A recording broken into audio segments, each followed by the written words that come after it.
Um salve para você e bem-vindos ao Like Us Training, o podcast que ensina você a virar mestre de, toda a área da sua vida, simplesmente pegando ali os conselhos, toda a ciência, toda a experiência que é adquirida já décadas aí para trazer para você. Nesse programa, um pouco diferente do que o normal, a gente tem alguma coisa que com certeza vai ajudar, vai servir muito para atração, vai servir muito para sua vida romântica, como a gente normalmente faz, né, Dea? Só que essa aqui vai servir para carreira, vai servir para você conseguir negociar basicamente tudo na sua vida, desde a compra de um carro, um celular, o seu salário, que a gente vai discutir, muito importante, mas também a gente vai passar por um conjunto de habilidades que vai fazer toda a diferença na sua vida, como a gente vai explicar aqui. E a ideia? Beleza, meu querido Eduardo Ross, sejam todos bem-vindos aqui a essa aula Lush, que vai falar sobre negociação no trabalho, principalmente, tá? Então, um pouquinho diferente como o Edward aí falou. E vamos prestar atenção que muito conteúdo ensina negociação há anos. E este não é apenas um deles, tá? Aqui não é apenas um deles. Certifique-se de deixá-los fazer a primeira oferta. É o que sempre ensinam, né? Qualquer faculdade, direito, sempre deixa eles fazerem a primeira oferta, né? Então, você sabe que há coisas avançadas aqui que são coisas nas quais você nunca pensou. Sim. Que você não leu em livros de negociação, né? Que são usados regularmente em Venture Capitalist de alto nível, por exemplo. O que é Venture Capitalist? Capitalista de risco são aqueles investidores, basicamente, que fazem investimentos. Agora que a gente vive essa era de startup, sabe? Onde esses capitalistas de risco, eles conseguem resultado geralmente muito melhor do que fazendo investimento, por exemplo, com um banco. Então, é algo muito comum hoje em dia. Muitos já devem saber o que é, do que se trata. E traz um helmo de negociações, traz uma plataforma toda de negociações um pouco nova para o nosso mundo. Então tem muita plataforma, tem muito site, tem muito canal, muito vídeo que ensinam técnicas de negociação, que nem essas aí que você falou, aquelas lá que ensinam na faculdade, olhe sempre nos olhos, aperte a mão, né, firmemente, né, um aperto de mão firme, uma postura firme, sempre e tal. Só que aqui, como você falou, a gente vai passar um conteúdo com certeza mais diferente, um conteúdo que consegui montar a partir de experiência com alunos, experiência passando para o pessoal bastante desse trabalho que eu fiz, principalmente com empregos, né? Ajudar a galera com entrevista de emprego, especialmente para os Estados Unidos e para a Europa. Então, adquiri esse conjunto de informações aqui, vou passar aqui para a galera, para conseguir, que nem você falou, carreira, trabalho, conseguir negociar um carro, né, a compra de um carro, e a gente vai colocar aqui também como isso vai ter um efeito bom na sua vida particular, vai ter um efeito bom na sua vida romântica, vai adiantar esse episódio, vou passar para vocês algo que vai mudar tudo. Então, livros de negociação em Venture Capitalist, livro de Vale do Silício, negociações corporativas, escritórios do governo, cara. Aqui no Like Us Training, no Lush, a gente ensina essas coisas. Portanto, este não é apenas algum tipo de conhecimento acadêmico de negociação. Isso é um terreno, coisas práticas. Você vai aprender tudo, desde como negociar seu salário até, como negociar por um simples colchão, cara. Sim. Carro, celular. É um dos exemplos que vamos usar aqui hoje nesse programa. Pensamos muito e ensinamos quando se trata de negociação. Então, se você está remotamente interessado nesse tópico ou você já acha que sabe tudo, te recomendo a ficar aqui com a gente. Like Us Training. Com certeza. Dea, como a gente tem esse mundo de venture capitalist e a gente tem muita coisa que é passada, muita coisa que é errada. Eu sempre me pergunto, por exemplo, sobre livros, cursos, como é que a pessoa consegue, como é que você extraordinário vai conseguir negociar melhor, ser um negociante melhor, ser um cara mais capaz com isso. E uma que a gente vê muito, Dea, e eu ouvi isso aí de um amigo que estava fazendo uma reunião de venture capital mesmo, uma reunião ali com uma empresa, eles estão pensando em fazer uma aquisição e tudo mais, e o comentário que rolou nessa turma aí, nessa breja aí com a galera, foi que a gente atrasa 1 hora para essa reunião, para já passar aquele sentimento, aquela sensação de que, nós somos os importantes aqui, nós que temos o poder aqui. Então ele já chega e já começa, atrasando a reunião, assim, deliberadamente. E a gente aqui já entende que isso aí, com certeza, não é a forma de você conseguir atingir os objetivos e as metas que você quer através de uma negociação. A gente vai passar aqui material, basicamente uma guia para que você consiga ter aqueles faça isso, não faça isso, faça aquilo, deixe de fazer aquilo, para que você consiga, então, começar a melhorar passo a passo sua habilidade, sua capacidade para conseguir negociar salário, negociar o carro, que nem você falou, seja lá o que você estiver negociando, até no relacionamento. Nós não vamos ensinar aqui o trivial, né, cara? Aquilo que você aprende em qualquer vídeo aí nas principais plataformas ou nas médias plataformas, independente do que você consome, né? Ou o que você aprendeu academicamente, né? Faculdade, por exemplo, né? Direito vai ensinar muito. Se você cursou direito, por exemplo, lá eles ensinam coisas básicas, né? Como aperto de mão, olhar fixo, não beber muita água antes da reunião, né? Pior que eu já ouvi essa aí, de não bebe muita água, pra você não levantar da mesa e ficar indo ao banheiro, porque quem se levanta é o que ensinam, né? Aquele trivial. E tem uma parte que é um pouco antiga, né, DA? Tipo, quem levanta da mesa perde a negociação, então não vai beber muita água, fica lá até encerrar, mas a gente vai passar uma coisa um pouco mais detalhada e conselhos aqui que vão ser muito mais aplicáveis. A real, DA, é o seguinte: as negociações, quando bem feitas, se você for um cara bom de negociação, bom de lábia, conseguir realmente o que você quer, toda vez conseguir mais território, negociação, melhores tratos, preços melhores e tudo mais, tem muito a ver com aquela empatia que a gente sempre está falando aqui no Like Us Training. De você ter uma empatia e você criar uma conexão, você entender a pessoa com quem você está negociando. A gente vai mostrar aqui algumas fórmulas, vai ter um lado até meio lado escuro com isso aí. Só que você conseguindo criar uma conexão, criar uma empatia e você conseguir se colocar no lugar da pessoa que você está negociando, você já vai ter um território muito mais produtivo para conseguir negociar melhor, para conseguir ser realmente um melhor negociante. Sempre me perguntam de livros, né? E eu coloquei aqui, cara, livro de negociação eu nunca vejo um muito bom, mas um que eu peguei para montar isso aqui, para pegar e colocar e montar o episódio também, a referência aqui para vocês, eu não sei se tem em português, chama Never Split the Difference, nunca divida a diferença. Tipo, sabe, eu tô negociando uma coisa com você, você fala 1.000, eu falo 500, eu falo, então vamos deixar no 750 e acabou. O autor é Chris Voss, V-O-S-S, é um excelente livro. Ele usa um termo nesse livro dele que, cara, eu adoro. E é algo que a gente explica muito e coloca muito aqui no Like Us Training, só que, palavras, a gente está sempre falando de linguagem, linguística. Olha a diferença que faz, porque nesse livro ele apresenta algo chamado empatia tática. Você empatizar com a pessoa, entender mais da pessoa que você está negociando, quais são as necessidades dela, o que ela está procurando, o que ela precisa, quais são as pressões que ela sofre. Coloque-se no lugar dessa pessoa.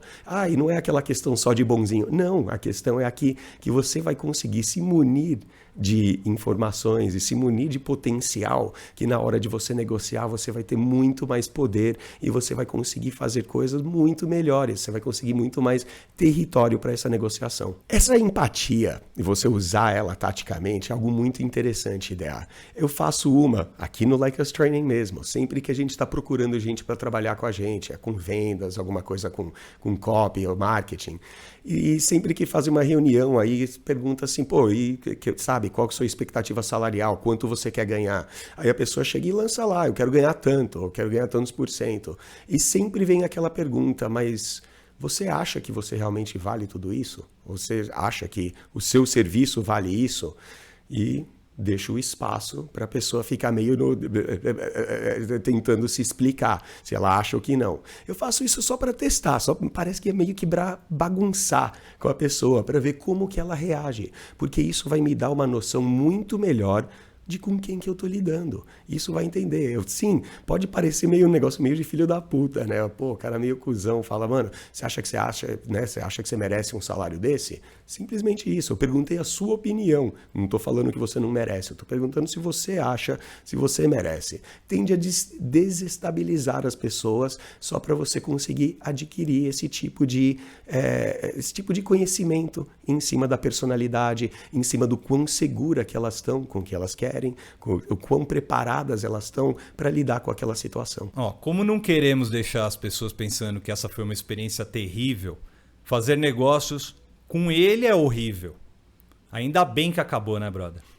Queremos que as pessoas pensem, tipo, ok, bem, negociamos isso e estou feliz por seguir em frente. E não, uau, isso queima e mal posso esperar até que essa coisa acabe. Exato. Volta aquela lá, né, do amigo que atrasa, né, para ir à reunião, aí para negociação, ou de você ser aquele cara tão duro, inflexível, ou uma pessoa, sabe, que não tem essas habilidades para negociar. E o que vai ser? Vai ser aquela dureza, vai ser aquela coisa que nem a gente já citou em outros programas sobre, por exemplo, o vendedor na loja, aquele vendedor chato. Com certeza, DA, se você entra numa negociação e não sabe muito bem o que está fazendo, ou simplesmente segue aquelas regras antigas que nem a gente citou, que vão ensinar em livros e manuais de negociação, de usar aquelas ferramentas antigas e ser aquele chato que a gente já descreveu em outros programas, que a gente sabe que são várias negociações que são péssimas de entrar. Por exemplo, de você ir comprar uma TV na Casas Bahia ou negociar um celular, pessoal lá na Vivo, ou na Claro, ou na TIM, sempre ali, putz, é uma coisa chata, é uma coisa tediosa, maçante.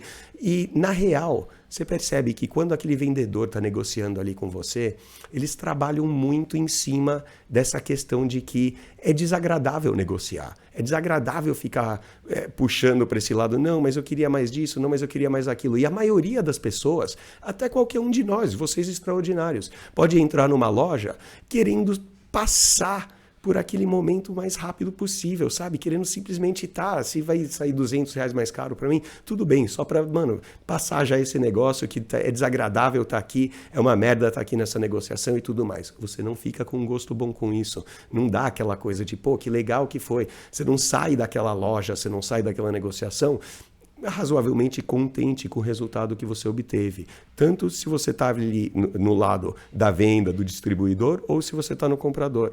E é assim sempre. Quando você vai, negociar um carro numa concessionária. Tenho amigas que estão sempre aí, chamam para ir negociar com um mecânico, negociar lá na concessionária. Por quê? Porque, tadinha de mim, eu sou mulher, eu não entendo mais de carro. Não, às vezes não é nem essa questão. Às vezes a simples questão do vendedor já chegar e já ter aquela coisa, né, o sexismo chegando aí, e já começar a inventar coisa e colocar coisa. Às vezes ela não sabe, ou pede isso, pede aquilo. Então, sempre que alguém me chama, coloco assim, não, vou chamar você porque você é um cara, cuzão, você é um cara que vai ser rígido, você é um cara que sempre vai não ter medo na hora de falar o que você tem que falar para aquele vendedor, na hora que você falar o que tem que falar para o mecânico, querer olhar alguma coisa, pesquisar e tudo mais. Então, a ideia é que realmente é desagradável entrar numa negociação. É desagradável você estar numa posição de ter que lutar pelo que você acha que é seu, não querer ceder demais para a empresa ou para a companhia. E aquilo tudo é tão ruim, sabe? Que a galera geralmente, né, ninguém acaba negociando, quer sumir com aquilo da frente deles o mais rápido possível. Então é muito importante que se você conseguir tornar aquilo uma experiência de empatia, negociação, uma conversa mútua e você conseguir esticar até às vezes essa negociação, você vai ter muito mais benefícios com isso aí do que sendo desagradável usando aquelas regras antigas. É algo realmente importante, né? E esse é um dos fundamentos sobre os quais a gente vai falar aqui mais um pouquinho para frente, né? Sim. Mas vai voltar aos custos sociais. E o que você está falando é que você está muito, né? Todos nós estamos muito implicitamente e cientes do contrato social. Quando nos envolvemos com outras pessoas em troca de valor, estamos muito conscientes de suas necessidades e desejos. Estamos cientes das nossas, tá? Mesmo que não estejamos cientes disso, estamos cientes das suas necessidades. Ele apenas pré-programou em nós vivendo em uma sociedade moderna. Portanto, torna muito difícil para nós defendermos nosso próprio interesse, porque temos dificuldades em colocar esses interesses, ao menos em pé de igualdade com os interesses de outras pessoas. E há muitas maneiras de combater isso. Isso sobre os quais a gente vai falar, tá? Primeiro de tudo, o que é esse tal contrato social? Boa, viu, Dea? Contrato social é algo silencioso, implícito, é algo que nós temos com todo mundo na sociedade. Eu tenho com você, temos com os extraordinários, e todo mundo tem entre uma pessoa e outra. Se você pegar e colocar essa coisa de contrato social no Google, por exemplo, ele vai dar a parte administrativa burocrática, que é um contrato de você dar início a uma empresa, uma limitada, uma sociedade e tudo mais, se faz um contrato social. Mas na psicologia, esse contrato social basicamente é um conjunto de regras. E são regras que a gente não fala. A gente vai discutir elas aqui, a gente vai colocar essas regras aqui e expor para fazer você, extraordinário, conseguir enxergar que tipo de situação você não está querendo violar, que tipo de situação você fica meio constrangido, por que você não quer ali pedir pelo que você acha que você deveria receber, por exemplo. E a ideia do contrato social é que sim, a gente vive em sociedade, a gente não quer ser muito maldoso, a gente não quer ser injusto, a gente não quer ser impiedoso quando se trata do tratamento de outras pessoas, mesmo de um estranho. E a gente vai discutir isso aí e como isso vai ter um efeito muito negativo, às vezes, na gente, principalmente nesse contexto de negociação. Vamos entrar nos fundamentos e o primeiro problema, tenho certeza disso, será a sua perspectiva. E isso é verdade com todos. E como a gente mencionou uns segundinhos atrás aí, todo mundo tem medo de negociações. Tá? E quando a gente está se esforçando e resgatando o tal do tecido social, gera dor para a gente.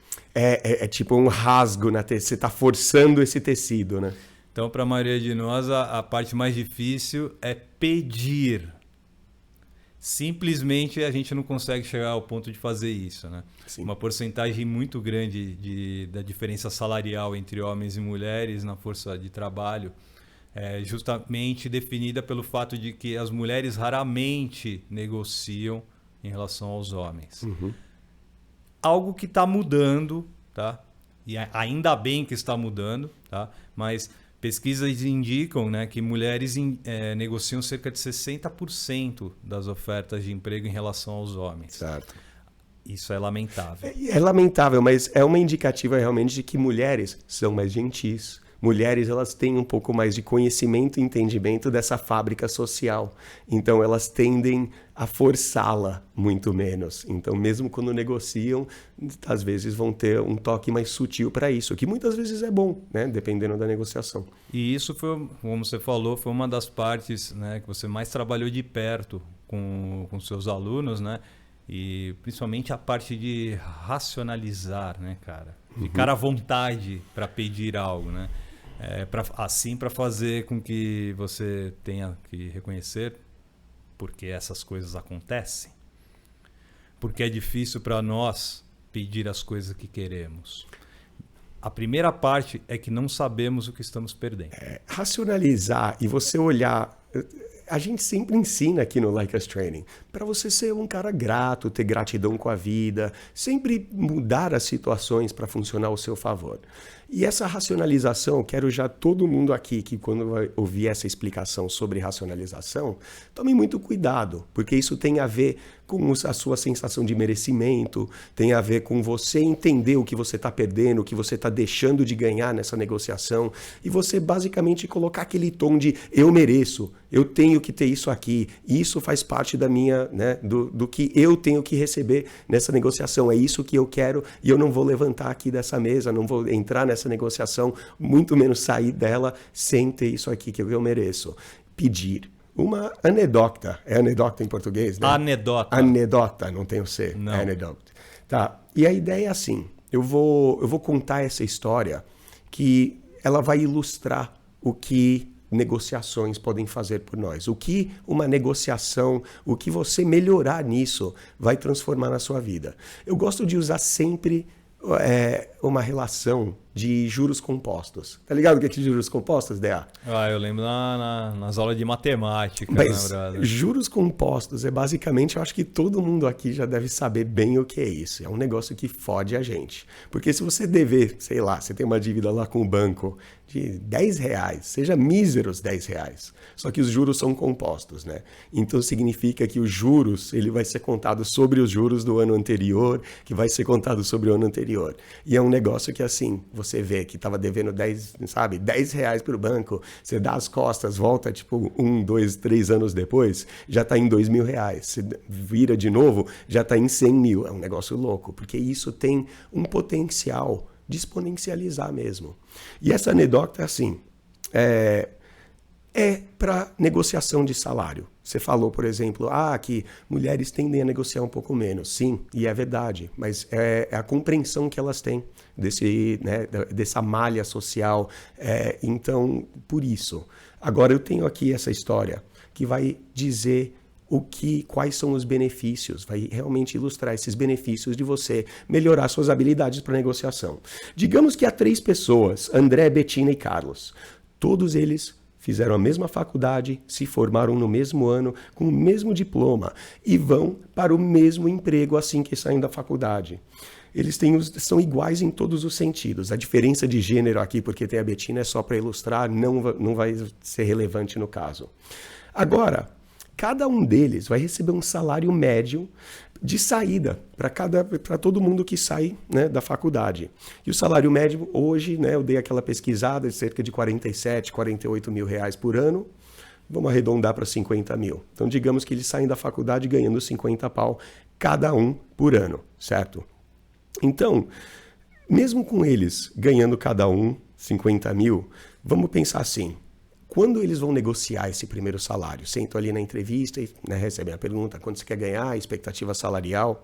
O André não negocia o salário dele. Ele acha 50 mil por ano legal, ele abraça os 50 mil, sai feliz da vida com esses 50 mil por ano, esse é o salário que ele começa. Agora a Betina, ela negocia o salário dela e se sai bem.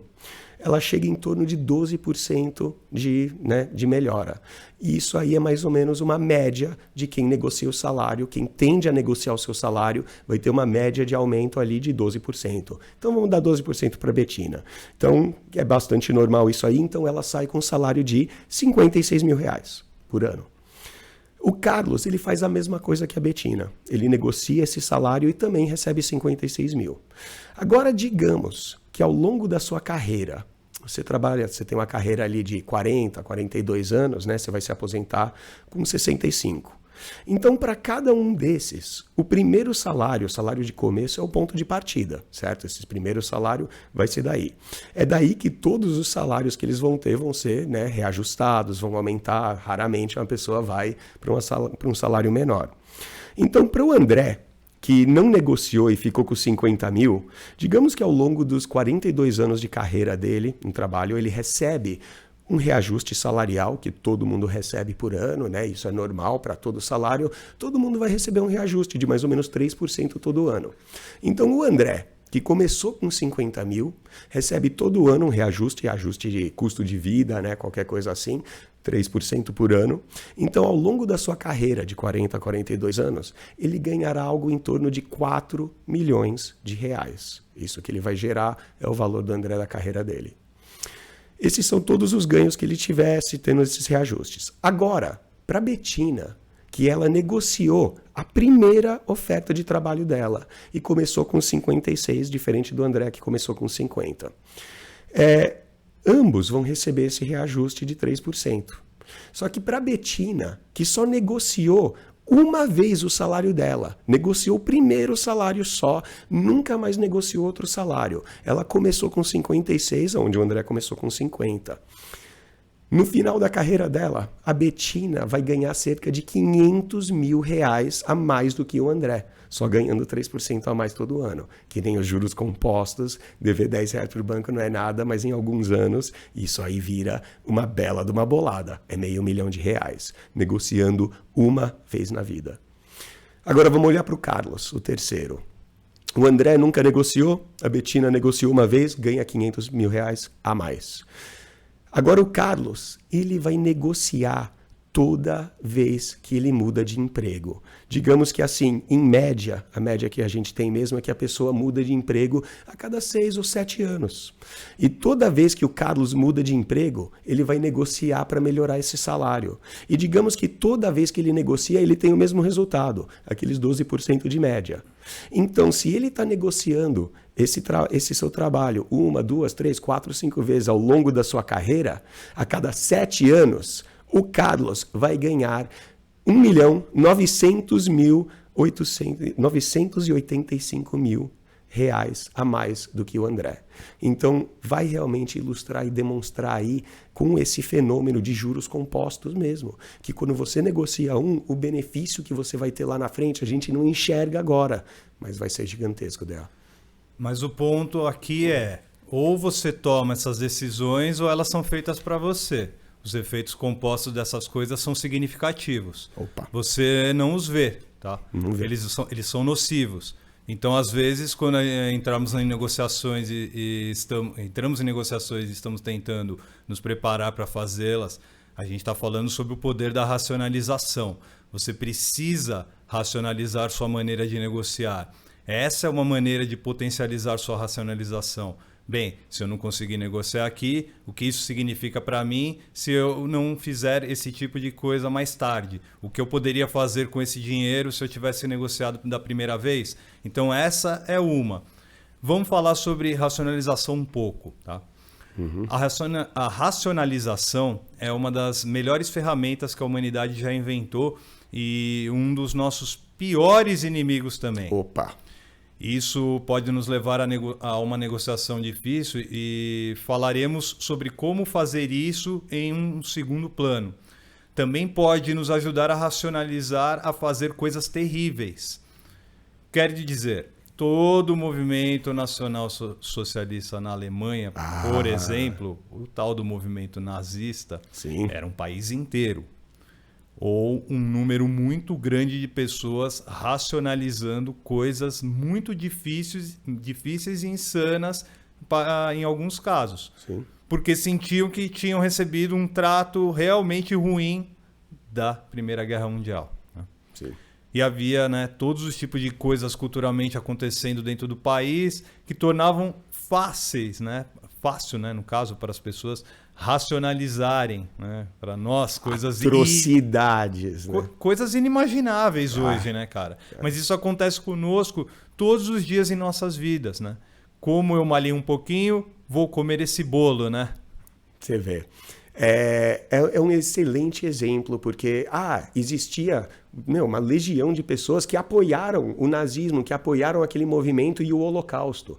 Então a gente pensa o quê? Não, é um país de loucos? Não. A racionalização ela pode ser usada ao nosso favor. É simplesmente você olhar para aquela questão do agregado que você vai perder. Olha o que eu estou perdendo. Olha o que, olha como eu estou sendo injustiçado. Olha o que está acontecendo aqui. A gente vê isso muito aqui na política brasileira. Muitas pessoas vão justificar apoiar uma política ou apoiar outro baseado em uma racionalização. Outras pessoas podem achar isso um absurdo. Mas se você racionalizar isso aí, é igual a do bolo e malhar, cara. Pô, eu malhei hoje, então vou poder encher a cara, vou poder comer alguma coisa que normalmente eu não poderia. Uma muito boa que eu uso, DA, é aquela... E assim, todo mundo já está avisado com isso que a gente falou no começo. Essa da racionalização pode ser perigoso. Toma cuidado com isso para você não ser um cara muito incisivo, um cara muito agressivo, muito áspero, aquele verdadeiro filho da puta. Mas você entrar nessa negociação meio bravo, meio puto, eles estão me ferrando, eles estão aqui para me ferrar e eu tenho que me defender. De novo, vou falar pra galera, toma cuidado porque não é para você entrar na negociação e despirocar e ficar puto e ficar bravo. Essa coisa assim de você realmente medir as palavras, escolher as palavras cuidadosamente, se preparar para isso que a gente vai falar um pouco mais à frente, vai ajudar muito. Mas se você é um cara, por exemplo, pavio curto, que, né, entrando numa negociação fica um pouco mais ríspida, se você é um cara que já pula da mesa xingando todo mundo, então talvez essa parte da racionalização, de você ficar se inflando, se inchando e se preparando ali para se defender, para brigar mesmo, entrando no ringue, para treta. Só que se você é um cara que tende a se empolgar um pouco com a treta, tende a perder um pouco a linha, toma muito cuidado. Talvez essa da racionalização é uma coisa que você tem que manter na sua cabeça, que você precisa realmente defender, precisa realmente buscar o que é teu, por isso que você está sentado a essa mesa de negociação, mas também não é para ser aquele cara que está pronto para ceder, simplesmente por causa de você não querer violar ou de você não querer esticar muito essa malha social e de você querer ser um cara legal. Então todas essas questões vão dificultar você de fazer uma negociação. Então se defender um pouco, ser um pouco mais agressivo, mais incisivo, pode ajudar muito bem você a racionalizar, defender os seus direitos ou negociar por algo que você quiser. Eles estão me fudendo, eu preciso mudar essa situação. Eu acho interessante, né, você falar isso, porque através da inflexão, né, escolha de palavras, pode te deixar irritado, né? Parecendo irritado, exato, né, brother? Parecendo o cara, né, o cara tá fazendo o quê aqui e tudo mais, né? Essa é uma boa regra, cara, né? Agora, pensar que a segunda oferta é a do foda-se, né? E a terceira, muitas vezes, é a tal da emulação, né? Então, vamos pensar em alguém que você respeite, vai. Tipo Ivete Sangalo, mundialmente conhecida. A Ivete Sangalo negociaria pelo que ela quer? Exato. Ela aceitaria a primeira oferta? Emule. O que ela faria? Pode ser um atleta, pode ser uma pessoa de negócio que você respeita. Qualquer pessoa, tá, gente? Pode ser seus pais, seu chefe. Alguém ao seu redor que você sabe, né? Dependeria seus próprios interesses. É sempre pensar nisso, né? Exato. E é muito bom você citar essa da primeira oferta ser a oferta do foda-se. Porque, na maioria, isso já é básico de negociações. Nunca aceite a primeira oferta. A primeira oferta é sempre uma, sabe? É uma coisa que estão te tirando. Vão jogar essa aí porque estão querendo lutar pelos interesses deles, não pelos seus. Então, a primeira oferta vai ser um absurdo que vai desfavorecer a você. E essa da emulação é linda, cara. Você sabe, você tem um herói, você tem alguém que você admira, você pegar e olhar isso aí e tentar emular e tentar se colocar na pele dessa pessoa, com certeza vai. E essa é a primeira parte, de você usar e alavancar esse poder de racionalização, esse poder de, olha, ninguém vai lutar pelos meus direitos, eu que tenho que lutar. É algo que a gente faz muito em aula quando eu trabalho aqui com os alunos do Like Us Training, principalmente quando eu jogo eles para fazerem alguns exercícios. Mas é interessante porque numa relação existe todo tipo de negociação o tempo todo. E quando eu estou ensinando negociações, é efetivamente uma aula de empatia. É de você entender, que nem eu falei, esse lado do outro. E como a gente falou antes, empatia tática é de suma importância. Eu vou mostrar um negócio aqui que, cara, é louco. Agora o negócio vai ficar dark side. Porque bons negociadores e grandes negociadores são intensamente empáticos. Eles entram na pele, entram na alma de todo mundo. Eles não apenas entendem o outro lado, mas entendem como são avaliados. Imagina, se você está negociando com um vendedor e você entende como ele é avaliado pelo chefe dele, você já tem ali, ó, uma, né, tipo quase uma máquina de tortura. Cara, ele entende como são suas vitórias e como são suas perdas. Quais são seus objetivos, suas esperanças e seus sonhos. Qual a expectativa que aquele cara tem, qual o sonho dele, como que você pode usar isso aí, né, cara? Você tá aí rindo, mas é super lado negro.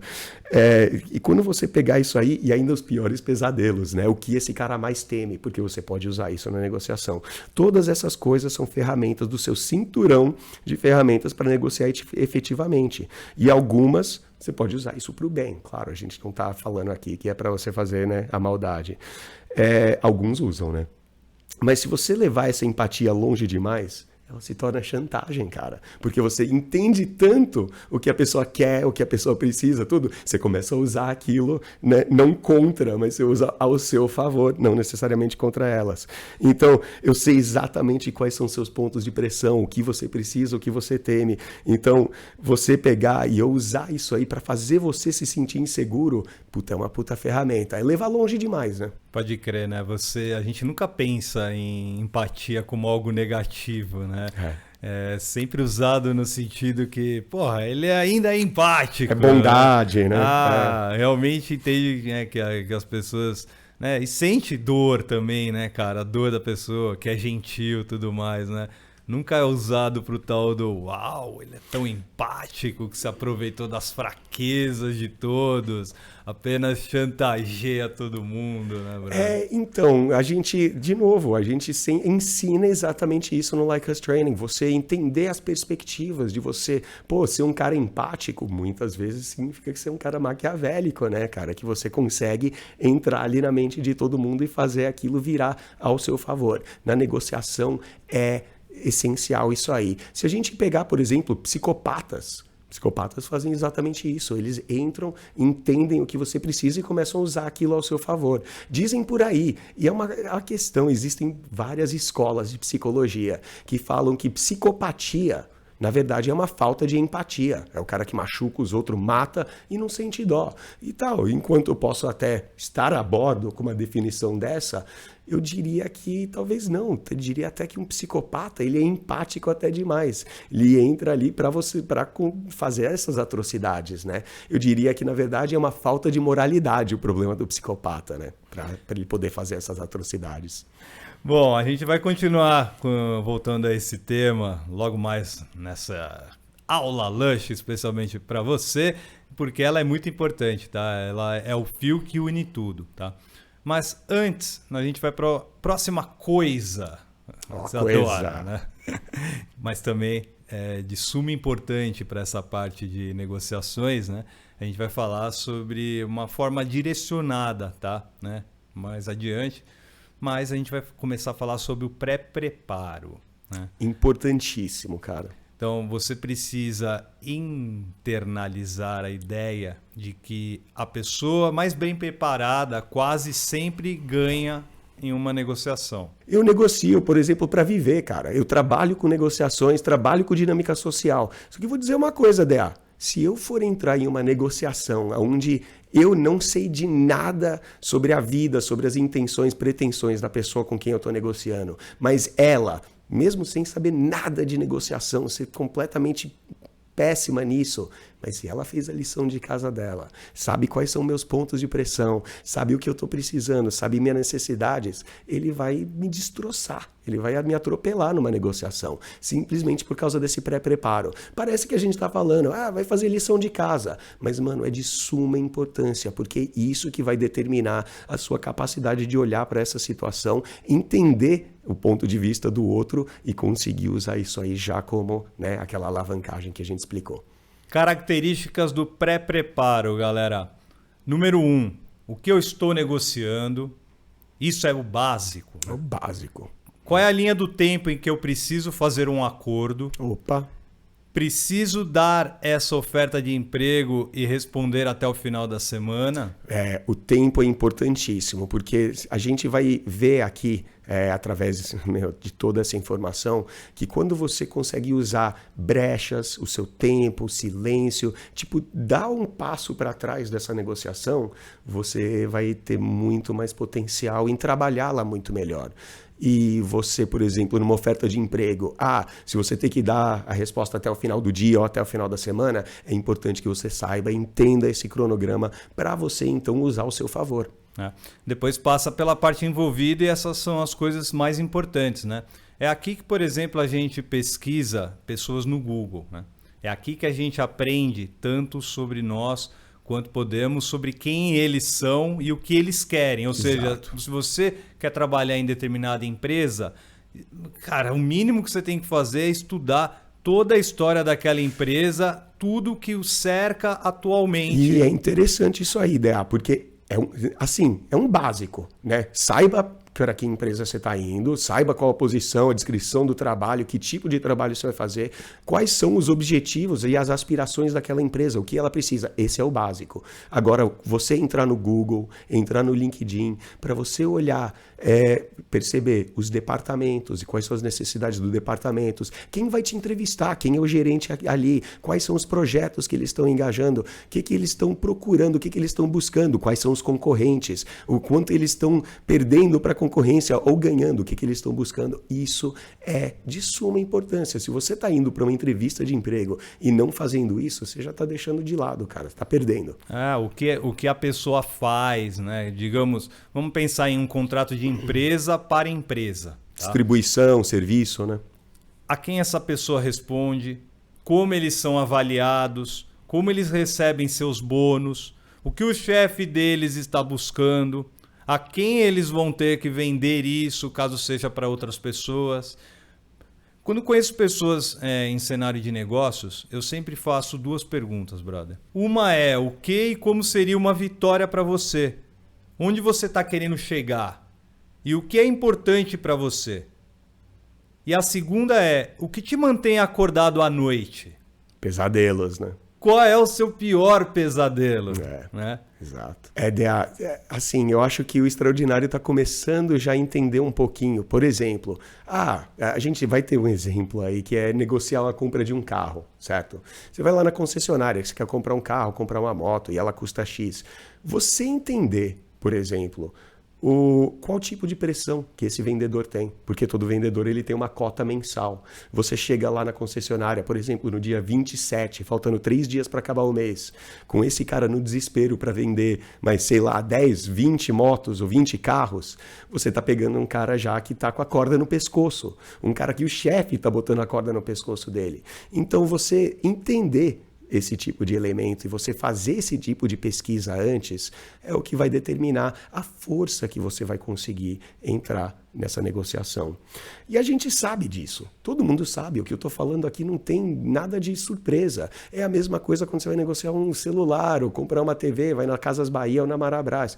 Não interessa. Quando você vai, negociar a compra de uma casa e aquele agente imobiliário está ali, você tem que entender que tipo de situação que esse agente está, que tipo de situação que a agência está, porque aí você vai ter um potencial, que nem eu falei, aquela força na negociação. E aqui nem a gente falou, é uma questão humana.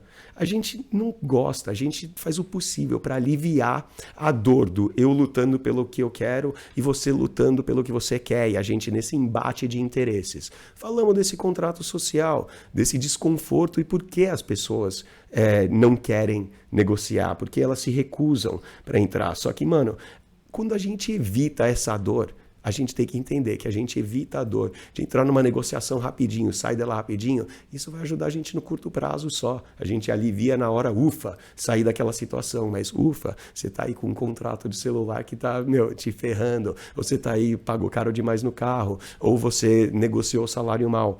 E, de qualquer forma, é importante você perceber algumas coisas, certo? É importante você prestar atenção para uma. E eu trouxe aqui uma que a gente quer ter certeza, é o acrônimo que eu coloquei aqui, MAN. E esse acordo MAN, ele é, para quem já é negociante, já entende isso aí, que ela significa o quê? Melhor alternativa ao acordo negociado. E o que significa isso? Que se eu estou fazendo negócios de empresa para empresa, é importantíssimo que eu saiba qual que é o custo que essa empresa vai ter de não fazer negócio comigo.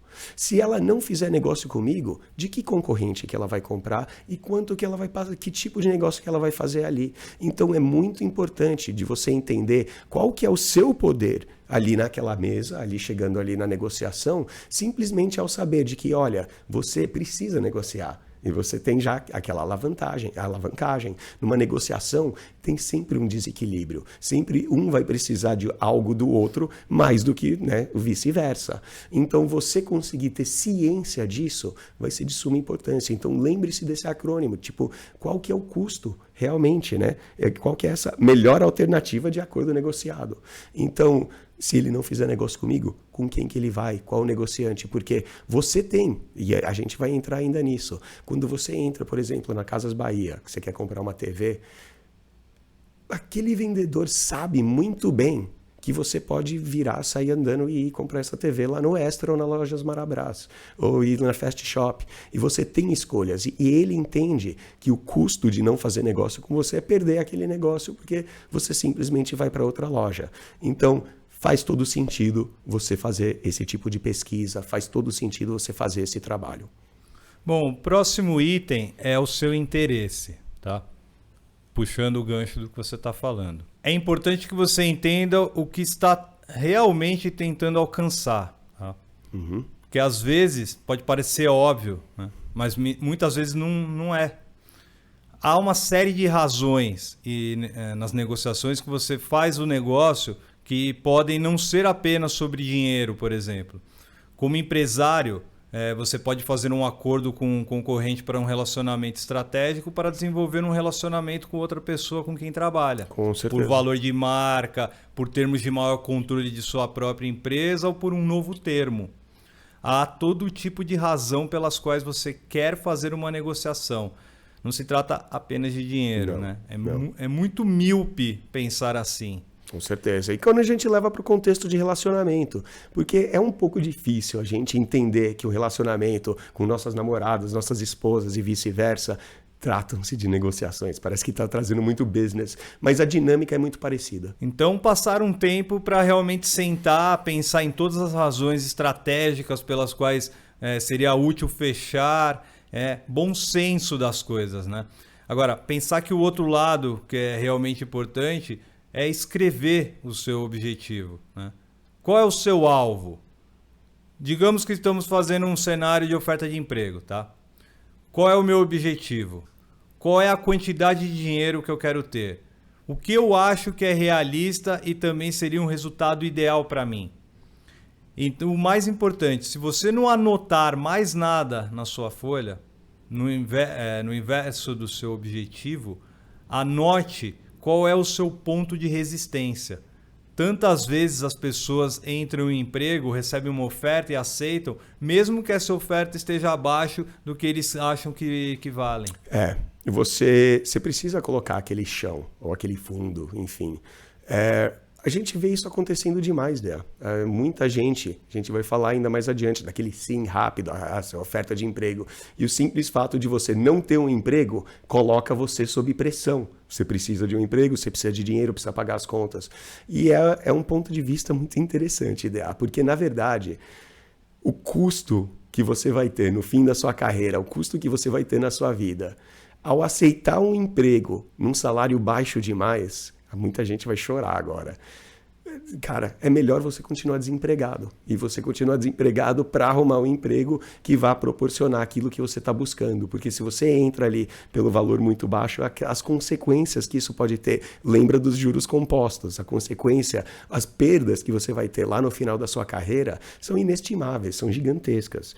Então, quando você está no meio de uma negociação, você está sob pressão. Sabe, você, por exemplo, o emprego. Se você é extraordinário, ainda mora em casa com a mãe e com o pai, às vezes você tem mais flexibilidade de fazer isso. E a gente vê isso. Pessoas que saem da faculdade e moram com os pais tendem a ser um pouquinho mais, exigentes quanto ao trabalho, quanto ao salário que vão ter. Enquanto aquele que sai da faculdade já mora sozinho e tem conta para pagar, ele já está sob pressão. E um gerente de RH, ele sabe disso. Ele sabe que você precisa daquele emprego, ele sabe que você está desesperado atrás de um emprego, então ele vai lá e vai dar uma espremida, vai alargar e vai te dar aquela oferta do foda-se, aquela oferta super baixa que está abaixo da sua pretensão. Então, uma vez que você passou por isso tudo, seus interesses, você também quer anotar suas opções, cara. Tipo, qual que é o custo de você falar não para esse emprego, esse salário? Porque se você não aceitar o emprego que estão te oferecendo, não tem problema, Dea. Você vai arrumar outro emprego em outra empresa, sabe? É simplesmente assim. Igual a TV. Se você não comprar TV nas Casas Bahia, não tem problema. Você vai comprar lá no Extra ou no Carrefour. Então, é muito mais fácil de você conseguir colocar isso também para sua racionalização. Então, Quando a gente fala de empresa para empresa, por exemplo, você está negociando suprimento, algum fornecimento, ou parceria, alguma coisa assim, cara, é um pouco diferente a dinâmica, porque as pressões são diferentes, é um pouco diferente da negociar em pessoa. Mas quando a gente negocia em pessoa, por exemplo, numa entrevista, para ter ali, né, a oferta de emprego e tudo mais, com certeza vale você não só usar essas dicas aí que a gente está pegando e colocando aí, mas existem algumas diferenças que é importante aí para o extraordinário observar. Que, por exemplo, se está fazendo uma negociação de emprego, eu falei, fazer em pessoa, muitas vezes você vai ter um cronograma muito mais facilitado em fazer isso aí por e-mail, que você vai conseguir com muito mais facilidade racionalizar e colocar ali a sua pretensão, os seus limites e principalmente esse limite que você não vai aceitar. Você fazer alguma coisa muito mais corrida, por exemplo, pelo Zoom, ou pelo Skype, pelo Meets, com certeza, se você fizer o contrato de fornecimento ou de parceria, pode funcionar também muito, né, muito bem. Agora, de emprego, nem tanto. Então, você passar a perceber esses pontos de pressão, esses pontos de alavancagem vão fazer com que você vire um cara que consiga negociar uma vida melhor para si. Tem uma interessante que quando eu estava fazendo as anotações aqui, que quando a gente pega pessoal de vendas, ou pessoal que faz o B2B, business to business, né, de empresa para empresa, tipo fornecedores, contratos assim, é aí que eles brilham, cara, que eles conseguem fazer negociações, principalmente o pessoal do comercial, é muito louco. Eles conseguem incluir 1 milhão de coisas, sabe? Colocar coisas no contrato, cláusulas, e apetrechos e acessórios que fazem parte. Cara, quando a gente pega, por exemplo, se eles estão vendendo, por exemplo, um SaaS, um software para uma outra empresa, cara, como um produto serviço para acompanhar, que aí vem o serviço que acompanha, né? A assistência, todo, né? Que eles vão realmente servir ali, que nem a Microsoft faz com os negócios dele. Mano, a maioria dos negócios baseado em software tem um custo variável de 0. Eles não têm nenhum custo para fazer isso. Então, portanto, para cada cliente adicional que eles assinam, que eles conseguem trazer para a carteira de clientes dele, o custo adicional é 0. Simplesmente, eles passam aquele programa basicamente como um treinamento, né? Então, por isso que, cara, os capitalistas de risco curtem tanto fazer esse tipo de investimento, entrar e fazer esse tipo de negociação a partir de empresas de software, fintechs, todas essas startups que a gente está vendo aí ao nosso redor. Se a gente está falando sobre consultoria ou administrar uma empresa, um comércio comum, para ganhar mais dinheiro, você precisa contratar mais pessoas e, obviamente, você vai ter um gasto muito maior, você tem que pagar mais pessoas, né? O custo variável é linear. Quanto mais negócio você faz, mais o seu custo para fazer negócios cresce à medida que sua receita cresce. Idealmente, ela cresce numa taxa mais lenta, né? Obviamente. As opções que você tem como plataformas e bases para negociação, quando a gente está falando business to business, B2B, ou negociar uma TV na Casas Bahia, ou o emprego que você está buscando, existem algumas dinâmicas variáveis e por isso a gente sugere, faça essa folha, faça essas perguntas, porque, qual é o meu objetivo na negociação? Se você for simplista, fala, ganhar mais dinheiro. Mas não, cara, você tem que colocar ali metas, alvos, o que você está disposto a ceder e o que você não está disposto a ceder também. Para todo tipo de negociação isso vale. No caso de oferta de emprego, pode ser mais limitado, né? Eu vou negociar uma oferta de emprego. Isso é algo que eu e você a gente conversou já antes, né? Uhum. Eu poderia me oferecer para dizer, escute, posso começar na próxima semana, porque não preciso que sejam férias. Essa pode ser uma boa opção que posso jogar na mesa, né? Sim, com certeza, é uma carta. Uma vez que eu repassei o que eu estou negociando, a linha do tempo, as partes envolvidas e o que elas querem, meus interesses, meus objetivos, meu ponto de resistência, eu também, e as opções que eu tenho disponíveis para negociações, eu vou anotar no tal do MAN, né? M-A-A-N. Exato. Minha melhor alternativa ao acordo negociado.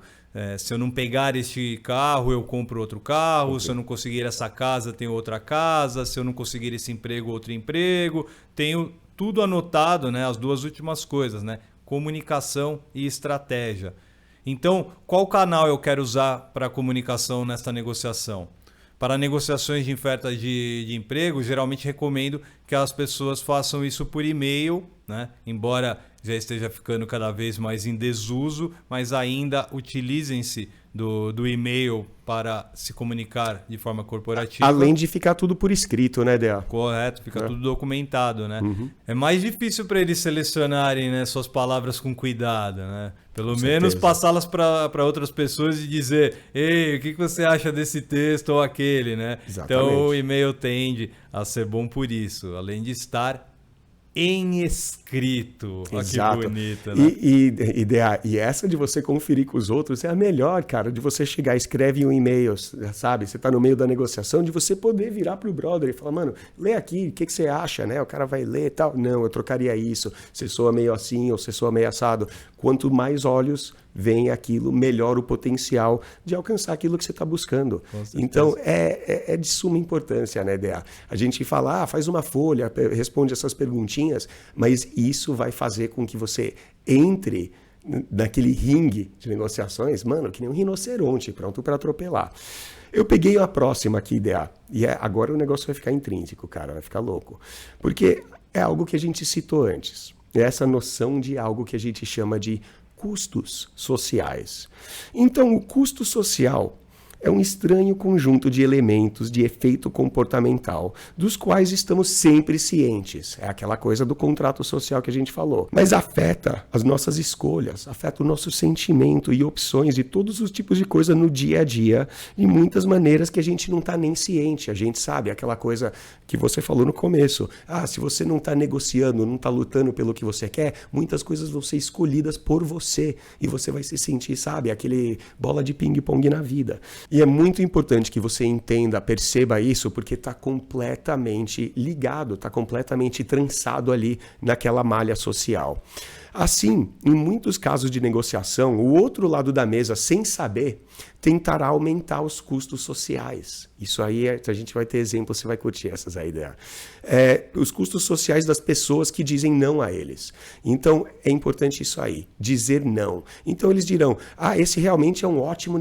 Puta, a gente vê isso aí sempre. Quando chega um vendedor para você e fala, nossa, esse é o melhor negócio que já saiu aqui da loja, eu nunca vi essa venda tão baixa. Torna mais difícil de você, né, negociar, ser duro com eles. De você chegar, isso é realmente um ótimo negócio, estamos fazendo um ótimo preço. É muita sorte sua levar essa aí hoje, hein? Você tá com sorte, tá levando. Todas essas falas aí, você vai trazer ainda os exemplos, né? Então, você colocar isso para fazer a pessoa sentindo que ela tá tendo um bom negócio, que ela tá levando vantagem, ou até, principalmente, põe tensão, põe um estresse naquela malha social para fazer com que você, o comprador, você quem está negociando do outro lado da mesa, não queira tensioná-la, não queira rasgar essa malha. Agora, eles não estão realmente dizendo para você não negociar, né? Eles não estão dizendo que não são negociáveis, né? Não estão. Que não há uma oportunidade de ser flexível em preço, por exemplo, né? Estão apenas fazendo parecer que não são flexíveis no preço por meio de muitas coisas implícitas. Né? É um ótimo negócio. Nunca vi nada sair assim. Você está pegando o melhor negócio da história da loja. Posso até lembrar do Inception. A origem, né? O DiCaprio. Semente, né? No cérebro, né? Exatamente. Entrando ali nos teus sonhos e tudo mais. E as pessoas não percebem isso, cara. Não percebem. O marketing faz isso, vendedores faz isso. Quando eles chegam e falam alguma coisa, aquilo ficou falado, é aquele framing que a gente já explicou em outros episódios, né, Del? Agora, por outro lado, você quer aumentar o custo de outras pessoas pedindo coisas que você não quer abrir mão, né? Com certeza. Isso acontece o tempo todo. Então, isso pode ser, por exemplo, um chefe conversando com um funcionário. O funcionário pedirá aumento como normalmente faz em sua revisão trimestral ou anual, sei lá. O patrão sabe disso e... já vem com papo, né? Já vem com papo. Acho que talvez ele não queira dar o aumento, né? Talvez porque eles não têm o orçamento. Não tem grana. Ou seja desconfortável para eles, né? Então, antes disso, o chefe pode dar um monte de deixas dizendo, ok, bem, você sabe, foi um trimestre muito difícil, blá, blá, blá, bli. Né? Ninguém aqui está recebendo bônus, não há escalação de títulos acontecendo para ninguém da equipe. Estamos meio que todos agachados agora. Não estou dizendo que você não pode ter um aumento, nem mesmo mencionando isso, mas sabendo que isso afetará a sua disposição de fazer essa pergunta quando você se sentar para uma revisão, né? Então, isso é algo que nos afeta de maneiras que não estamos cientes na maioria dos casos, né? E o primeiro passo é apenas estar ciente de que está acontecendo. Tá? Perfeito. Estar ciente do tipo, por que me sinto desconfortável em pedir essas coisas? Abra o olho, extraordinário. Abra o olho. Porque o que costumamos fazer é pegar nosso monólogo interno e nossas inseguranças em torno de algo que muitas vezes contribuiu para outras pessoas e projetá-los em fatores reais que afetam a equação da negociação, quando na realidade eles não afetam, só imaginamos. Eu anotei, essa é engraçada, DA. Eu anotei alguns exemplos aí que ilustram isso perfeitamente.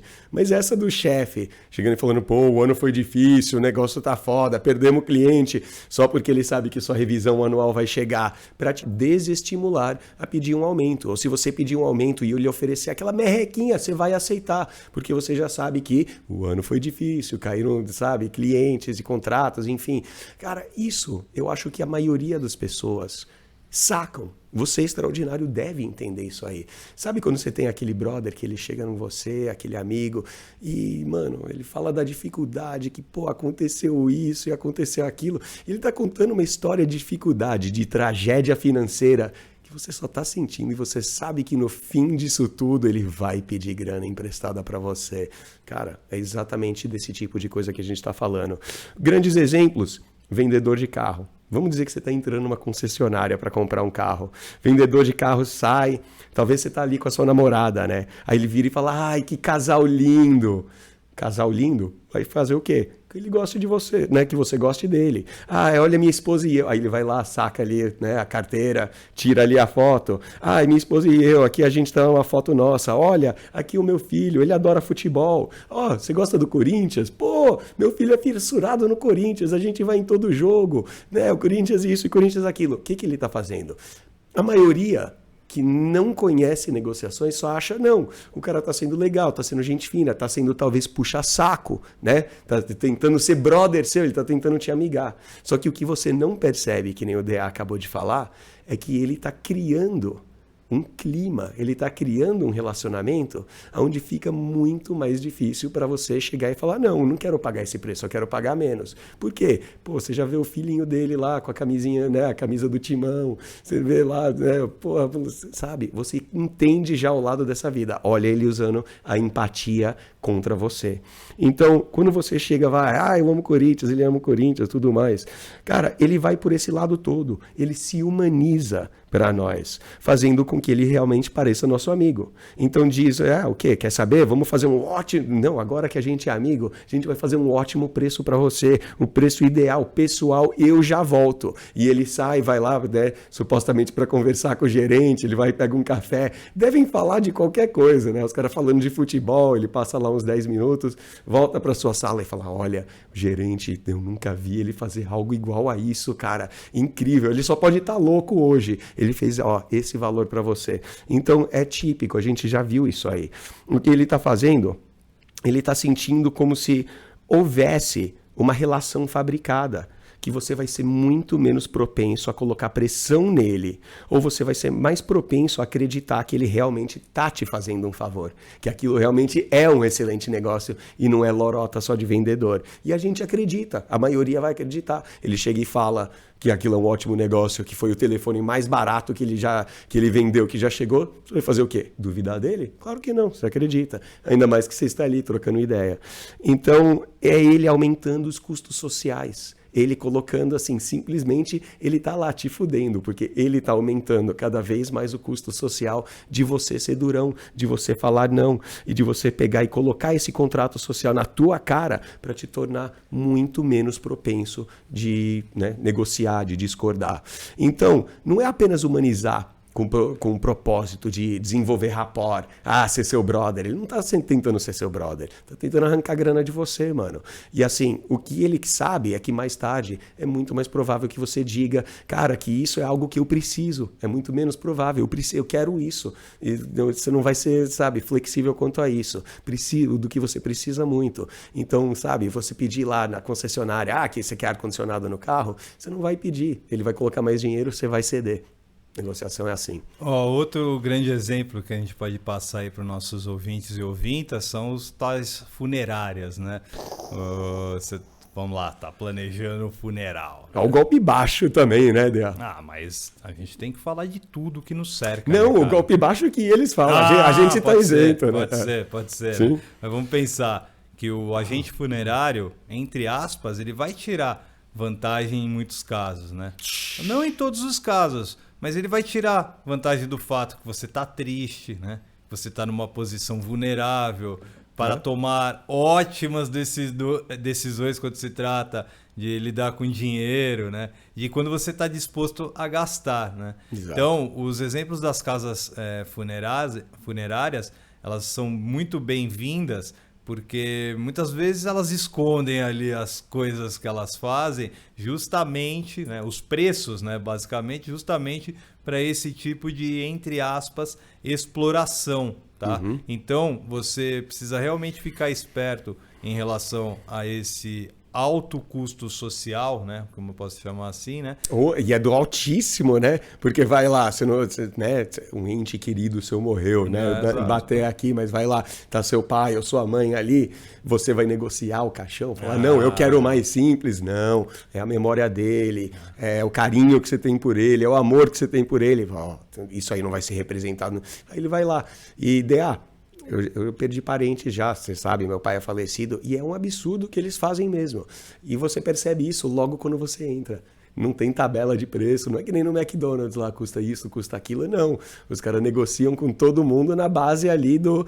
Cara, e é foda, né? É um negócio meio golpe baixo, que nem eu falei, porque os caras estão ali usando de uma situação de uma pessoa fragilizada, de um custo social altíssimo, né? Porque tá ali um ente querido seu morto e você quer proporcionar o melhor funeral possível. Então vão te vender, e a gente vê isso muito, aqueles, como é que chama? Aquelas coroas de flores, aquelas ferraduras de flores, buquês, e manda isso. E os caras, mano, pegam uma fortuna, ganham uma fortuna. Negócio de funerária é um absurdo de dinheiro, eles escondem muitos gastos e por isso, ali, você é extraordinário, muitos dos nossos extraordinários aí trabalham com lei, né? São da lei, são oficiais, são militares, sabe que muitos devem ser investigados. O Ministério Público está aí sempre caindo em cima de funerária, que eles estão sempre escondendo ali do fisco. Vamos voltar para um ponto que você falou, que é o lance nas negociações, aquilo que a gente chama de assimetria de informação. O que seria? Sempre alguém precisa mais de um do que um do outro, né? Então sempre alguém vai ter mais poder na negociação, muito parecido com relacionamento, né? A gente ouve muito disso. Então tem sempre alguém ali um pouco mais na necessidade. Então essa assimetria, essa diferença, claro que é um ponto de alavancagem para você pressionar o outro partido para conseguir o que você quer, ou vice-versa, né? Tamo lá. Mas existem alguns exemplos também que esses pontos de desequilíbrio não estão lá, né, Dea? Você tem um exemplo aí, não é? Peguei um exemplinho aqui do Mercado Livre, né? Lance do Mercado Livre. Ou do Enjoei. Vamos pensar num sofá, tá? Tô vendendo um sofá. Você não vai dizer, faça-me uma oferta. Eu vou oferecer R$1, né? Me dá o sofá de graça. Você vai dizer, R$400 é a minha melhor oferta. É o mais baixo que posso fazer. Senão todo mundo vai, como você falou, todo mundo vai falar, foda-se, me dá isso aí de graça e acabou, né? Exatamente. Então não adianta você, anunciar algo, né? Você quer vender alguma coisa e não colocar um preço porque você está disposto a negociar baseando-se nesse custo social que nem a gente falou aí das funerárias. Então sim, é o que é importante todo mundo observar, que dependendo do que estamos negociando, vai haver uma dinâmica diferente. Então, por exemplo, essa da necessidade, a gente até pode colocar que existe uma assimetria no caso do Mercado Livre, que você está com um sofá na sua casa, que você quer se livrar, talvez você tem um trombolho ali em casa, então se eu talvez fizer uma oferta mais baixa, você está estimulado a aceitar uma oferta mais baixa simplesmente para se livrar dessa dor de cabeça. Mas eu não sei disso, né? Ali quando eu estou olhando o seu anúncio no Mercado Livre. Então é importante todo mundo parar para perceber essas diferenças. Esse é o ponto, né? Então, nunca faça a primeira oferta se puder evitar, né? É o mais importante, né? Ao fazer perguntas como, será que podem recusar fazer a primeira oferta? Né? Na situação de ofertas de emprego, é extremamente raro, porque todo o trabalho dessa pessoa, meu representante ou recrutador de RH, é dar a oferta e colocar para dentro da porta, né? Uhum. Chamar para dentro pelo mínimo possível, né? Então, contratar. Eles vão fazer a oferta, né? Só que eu já tive situações em que pessoas são muito teimosas, brother, né? Sabe, negociação pode ficar mais poderosa. Elas querem um um lado valor. e tudo mais, mas a teimosia... Dá um preço, né? dá um valor. Quanto? Não, essa é excelente. Ó, extraordinário. Você que vai entrar numa carreira quer mudar de emprego, vai fazer uma entrevista, na hora de negociar o seu salário, a gente percebe essa dinâmica fácil e rápido, simplesmente quando, por exemplo, tem um exemplo, lá nos Estados Unidos eles estão proibindo um empregador ou entrevistador de perguntar qual era o seu salário anterior. Isso aí está sendo colocado como viés comercial, como alguma coisa de, sei lá, discriminação mesmo. Tem um lado que eu concordo, um lado que não concordo. Mas isso aí, eu quero que todo mundo já entenda já. Que quando você está ali falando com um gerente de RH e você está negociando um salário, chegando num emprego novo, ela perguntar quanto você ganhava no seu emprego anterior, é uma pergunta carregada. Você tem total liberdade para falar até mais, né? Até, sei lá, dar aquela mentira. E a maioria que faz isso já até sabe por que está fazendo isso. Sabe que, apesar de ter a carteira de trabalho lá, a conferência de como funciona isso aí é mínima. E outra, quando fazem essa pergunta, ou chega um entrevistador para você, daí fala, e aí, qual é a sua pretensão salarial? É aquela carregada. É aquele gerente de RH que sabe negociar e tá te ferrando. Por quê? Se eles fazem você dar a primeira oferta, você já sai, né? Você já se limita. Pensa assim, se eles têm um orçamento, sei lá, de dar um salário de até 10 mil, aí eles perguntam para você, porque você fica ali, de novo, o contrato social e a malha e a atenção. Você, cara, por mais que você queira falar, eu quero ganhar 50 mil por mês, você não fala isso. Você pensa dentro da sua cabeça, né? Pô, é melhor ser mais humilde, mais tal, não sei o quê. Se eu falar muito alto, é capaz de eles aceitarem outro. Se eu falar alguma coisa que não é realidade, enfim, você fica todo preso e confuso. Por isso aquela folha, DA. Por isso é importante você anotar essas coisas e colocar essa folha. Mas quando alguém perguntou, tipo, eu coloquei aqui uns exemplos e tenho assim, vamos dizer que elas não podem perguntar quanto você recebeu, né, qual que é essa coisa. Que, assim, é imbecil porque só estão perguntando a parte de baixo, mas vamos lá, quando elas chegam e perguntam, fazem essa pergunta imbecil, que faixa salarial que você está pretendendo? Qual a sua faixa salarial? Que, mano, a pergunta é péssima porque ninguém está pedindo apenas o número do chão, né? Ninguém vai dar o número base. Quando fala faixa salarial, você sempre está pulando um pouco acima e você nunca está considerando o mínimo. O número alto também não significa nada, mas você nunca quer dar essa resposta. Cara, é a pior. Você quer descobrir uma maneira educada. E técnica para negociação. Se perguntam qual é a sua faixa de salarial, você tem que se esquivar dessa pergunta. Você tem que se esquivar de falar quanto você quer ganhar, quanto você está pretendendo ganhar. Então, quando alguém pergunta, e aí, tudo bem, Edward, a gente está realmente interessado em fazer uma oferta para você. Qual que é o seu alcance? Qual que é o seu, né? Qual que é a sua média ali, a sua faixa?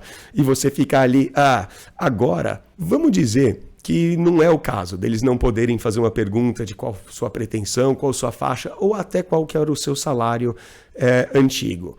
Mas muitas vezes eles ainda vão perguntar qual que é a sua expectativa salarial, o que você quer, o que você está procurando. Eles vão tentar facilitar as coisas para você e perguntar qual faixa salarial que você está pensando receber, o que você está procurando aqui. O que é uma imbecilidade, porque todo mundo sabe que eles não estão pedindo assim, sabe, que eles realmente estão pedindo o número chão, o número base, qual que é o mínimo por qual você trabalharia, e você nunca vai dar o máximo, né? Então é louco, cara, que o número alto dessa faixa salarial, na verdade, não significa nada, mas você nunca quer dar essa resposta, não responda isso. Quando perguntam para você, quanto você está procurando ganhar, qual a sua faixa salarial, evita ao máximo responder isso aí.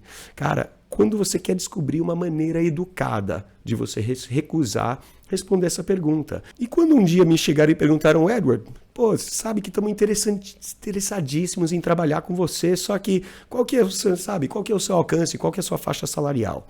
Agora, para garantir que a gente possa negociar de igual para igual, que a gente está no mesmo patamar, e dar uma boa resposta ou até uma oferta, né? É importante eu dizer algo. Olha, você sabe de uma coisa? Eu estou comparando essa oferta de emprego, na verdade, com outras ofertas. Olha só como você, já como um bom negociante, está entrando.